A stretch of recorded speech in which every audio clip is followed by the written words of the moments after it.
Welcome back to my channel. This is truly establishing reality over non-physicality, or you can call me Teron for short. Today we're going to be reacting to a video of the desirable truth, where they feature a divorce attorney that talks about the state of marriage today. So let's see what they have to say. What's your age? 32. And what do you do for work? I'm a divorce lawyer. As a divorce lawyer, would you say that divorces are initiated most by men or by women? Women, 90% of the time. Why is that the case? I think that they yap with their friends, and I think they get real frustrated where guys are like, I'll get to it tomorrow. And I think the women just get in their heads and they're like, all right, I'm done. So it's the women who are sabotaging their own relationship? Yeah, I think so. I think a lot of it is that they're getting with their girlfriends, they're angry, they just get frustrated, and they have a lot of people in their ears. And I think they just want to, when they're done, they're done. But surely, as a woman, you shouldn't tolerate any and everything in a relationship. Definitely not at all, but I feel like things build up really easily with people, and they're talking about it more, where you're like pissed off and you get kind of over it quickly. I want to pause there real quick. So she was saying majority of divorces are initiated by women, and she's getting frustrated because her friends are cheerleading her on or egging her on or enforcing the divorce.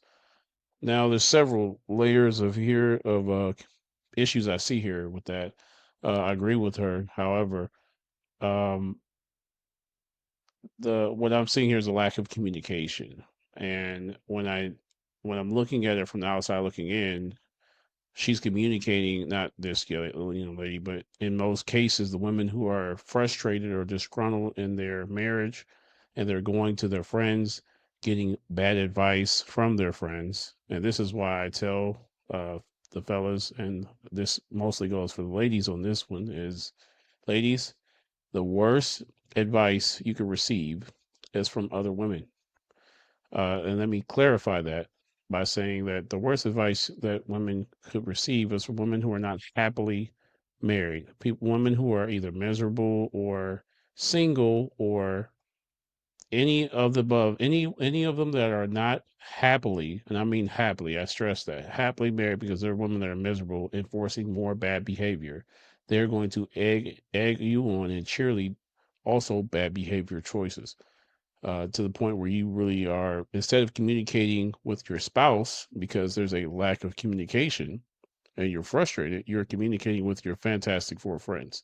And that's what keeps women, in the single zone, or getting divorced and regretting things. I shouldn't listen to my friends. I'm telling you, fellas, pay attention to the women, pay attention to their friends, the type of women they have.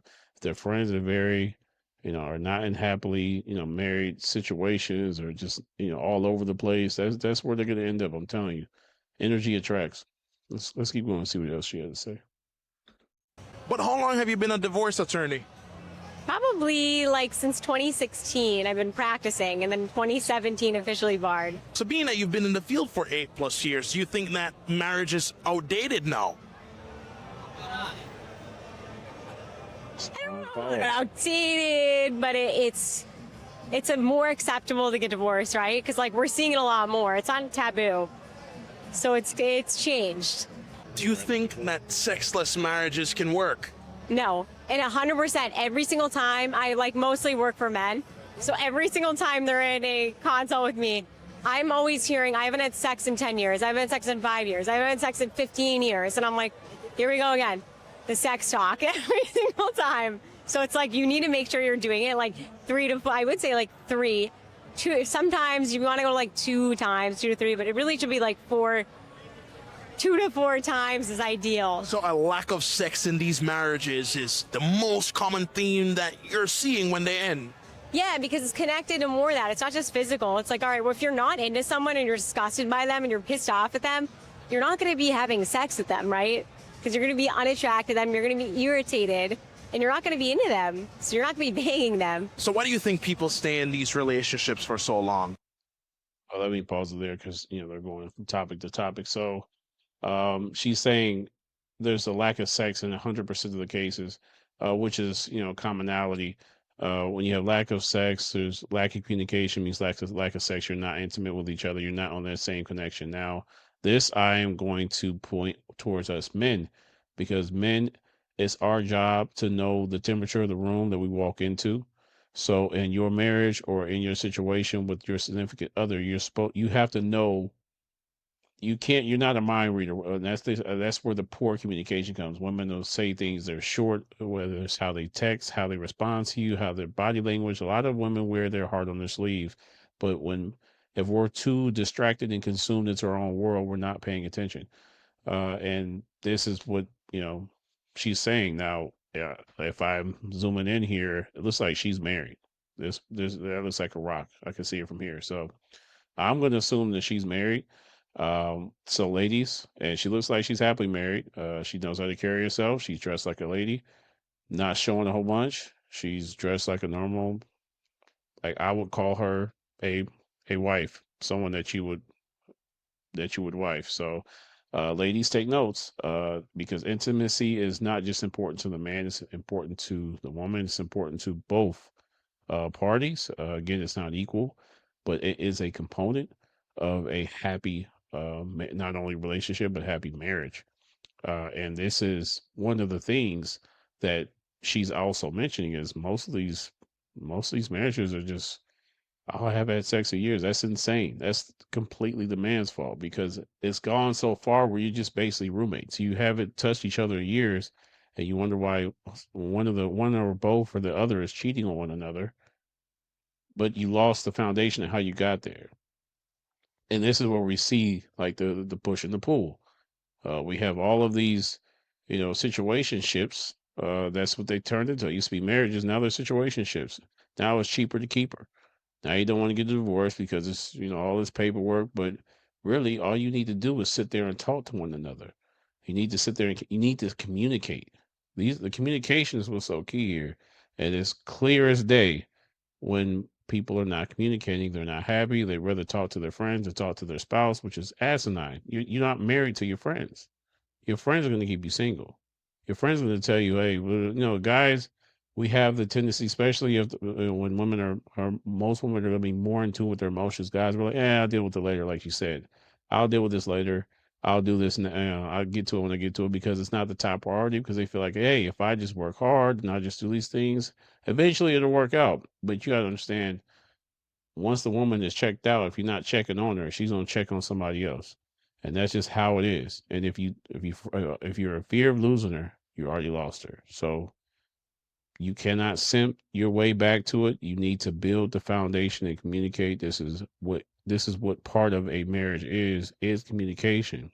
Once that's gone, you need to pay attention. Like, know how your girl texts you. Know how your wife interacts with you, whether it's through text, whether it's how she answers the phone, how she interacts with you throughout the day.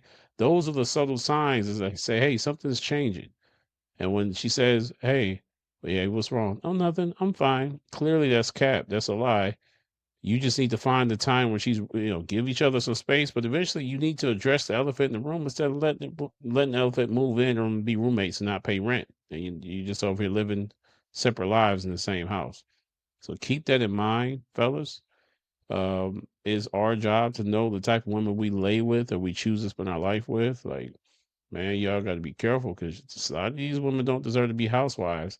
And again, you try to make her into something that she's not, and she reverts right back to her street behavior. And you are the one trying to wife her. So don't get mad when the way you found her is how she's going to be kept. You can't change her. You want to be the kingdom of your domain. But I'm telling you, man, like if you come up short, you're not paying attention, she's gonna be gone before you even had her. So let's keep going and see what else they got to say.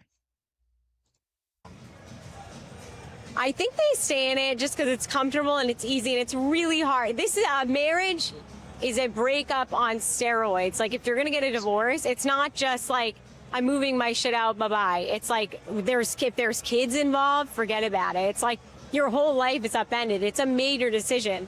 Your family's affected. Your life is affected. Half your crap is gone. So it's a little bit tougher than with just a simple breakup. When a couple goes through a divorce, what's the process typically entail?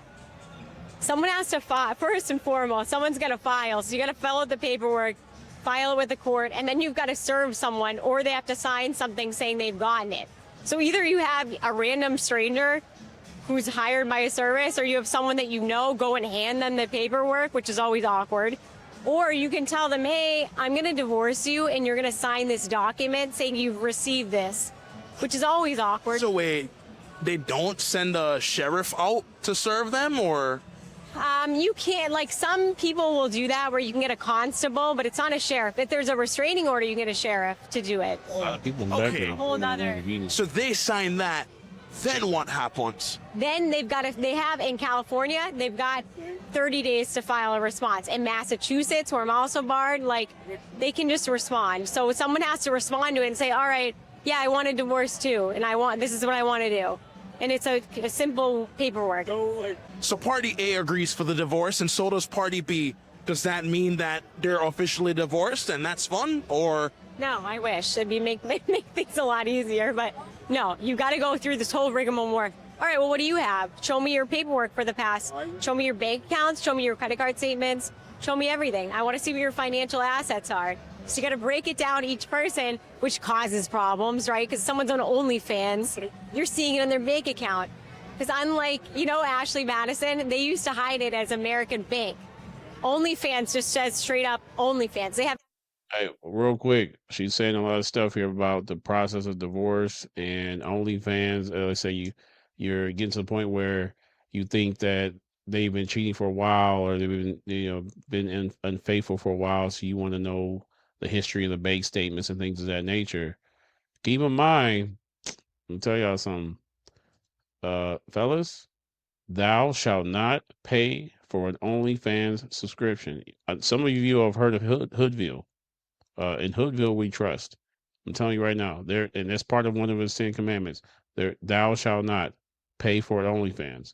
We do not pay to see women online. Like we don't pay to make these women become fans of these women. I'm sorry, it's not happening. I'm not sorry. We're not doing that. It's not how we getting down. We're not about to start that. We're not about to put these women out here on cloud nine. No way. We're not air ballooning these women up. No, can't do it, fellas. Got to stay strong. Yeah, there's a bunch she's saying here about divorcing. What my take on this is, divorces are going to be to the point where, I would say divorces come from you never were meant to be with that person in the first place. And I know it's easy to say everybody's 10 minutes smarter 10 minutes later. However, a lot of people are forcing the thought of marriage. And I have been fortunate or unfortunate to date a plethora of different type of relationships with women. And I've seen a lot of, at the time I thought this was the person I might end up being with. But really, in your heart of hearts, like these divorces come, you could have seen these things coming. You get what I'm saying? Like the relationships that failed on my part, I know the part that I played in them. I know the part was mostly the type of woman that I chose, the person I was at the time. I was only as smart as what I knew. Everybody said, I wish I should have, would have, could have. No, I don't, because I did what I did in the moment. If I went back, I'd do the exact same thing, because that's the best decision I had in that moment. Like I said, everyone is smarter 10 minutes later. So in these types of situations, we just have to keep in mind, hey, look, if you're so worried about these divorces and things like that, man, make sure you got you a rider. Like, you should have somebody, like, we going for looks, we're going for all these things. Really, you want somebody that's going to be down for you, that respects you as a man. And for women, you got your man that loves you for who you are. There's got to be a push and pull here. Again, it's not equal. It's never going to be equal. It's not supposed to be. You don't want it to be. However, you need to find that person that's going to say, hey, I'm with you. I'm with you, not just because X, Y, Z, or they love you unconditionally. Not like I love you, but no, like they love you for who that you are. They believe in you. You believe in them. They support you. You support them. Again, it's not equal, but you want to be, it shouldn't be that difficult. It should not be that difficult. So let's keep going.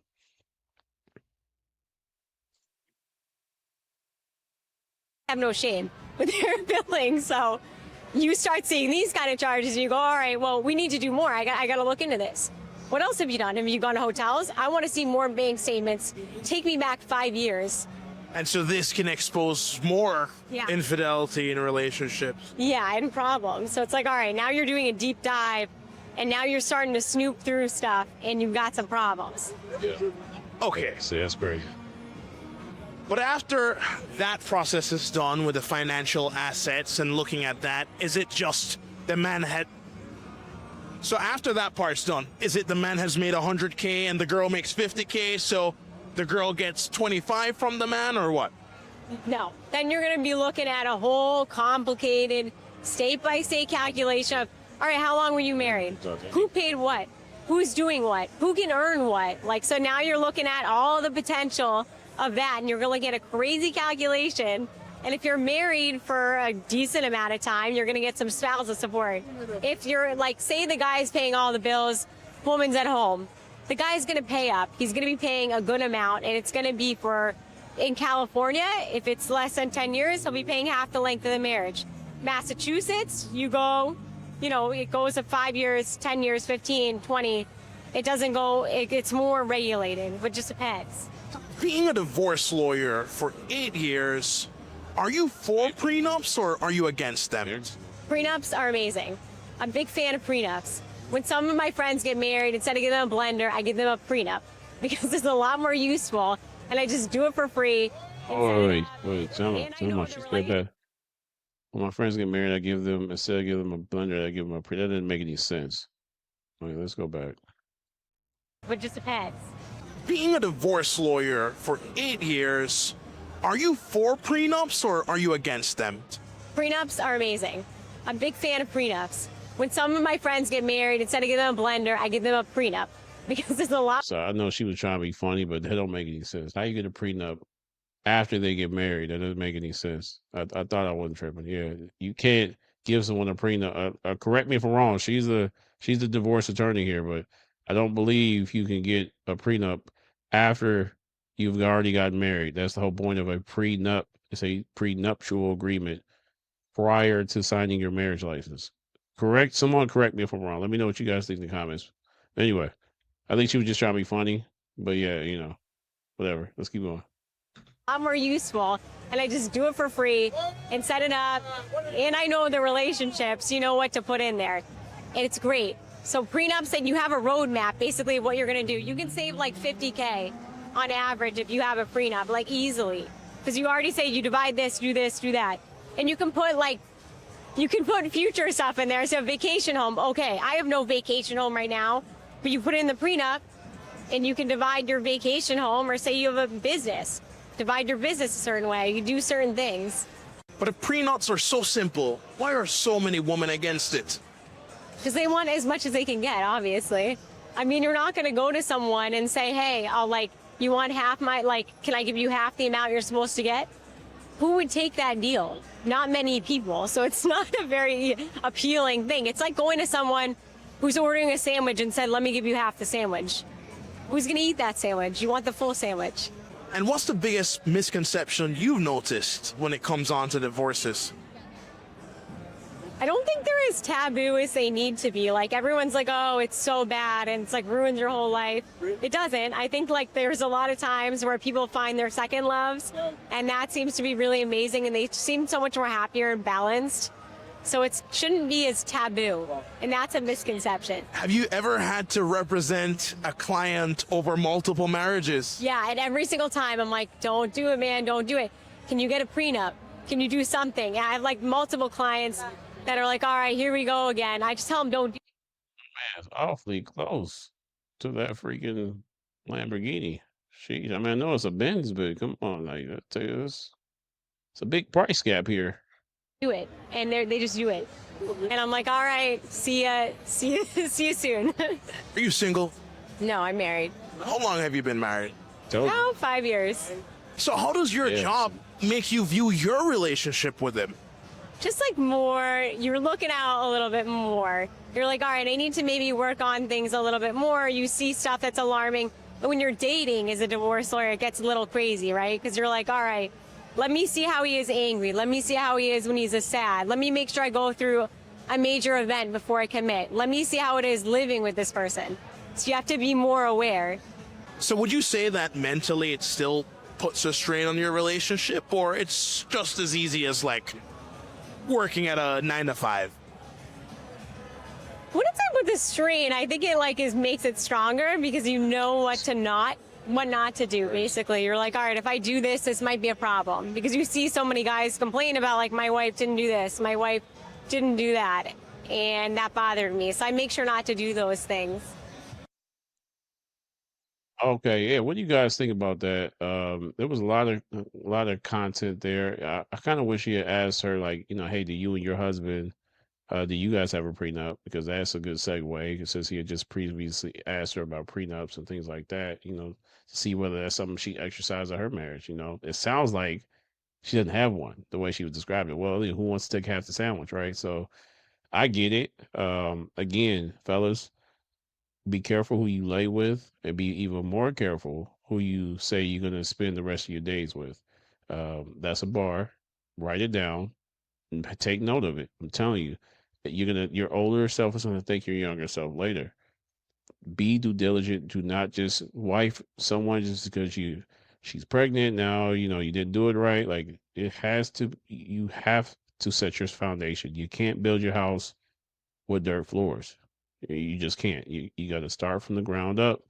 So make sure, fellas, you are picking the right type of woman to represent not only uh, the future family, but to represent you, because you are she's an extension of who you are, who you're supposed to be.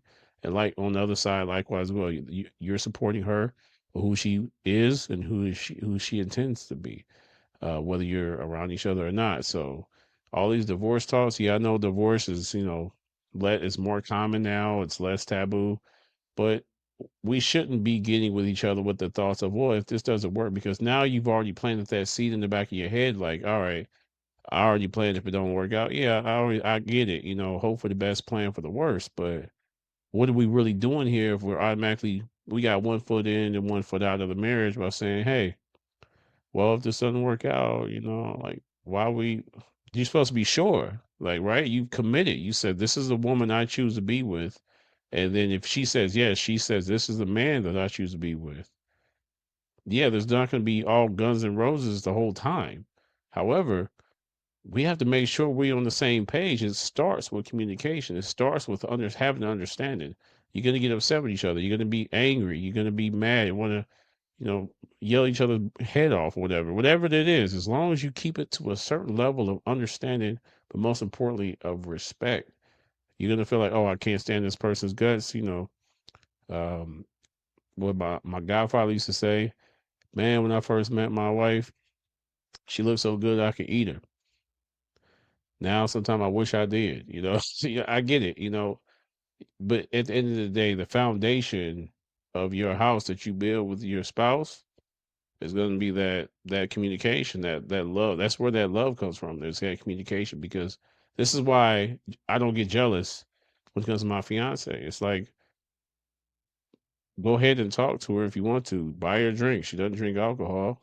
Doesn't bother me. But here's the thing that fellas get this ego trip that they don't understand, is that, hey, I have her mind. As in, we on the same page. We have that communication. You can talk to her all you want, but I know she's loyal to me. I'm not worried about it. I'm not worried about it because she's still coming home to me. So that's the confidence not only I have in my relationship, but that's the confidence that I have as a man. So again, let me know what you guys think in the comments below. Until next time, make sure you like and subscribe, share it with your friends. Let's get the conversation going. Let's keep it going. Until next time, Quotables out. Peace.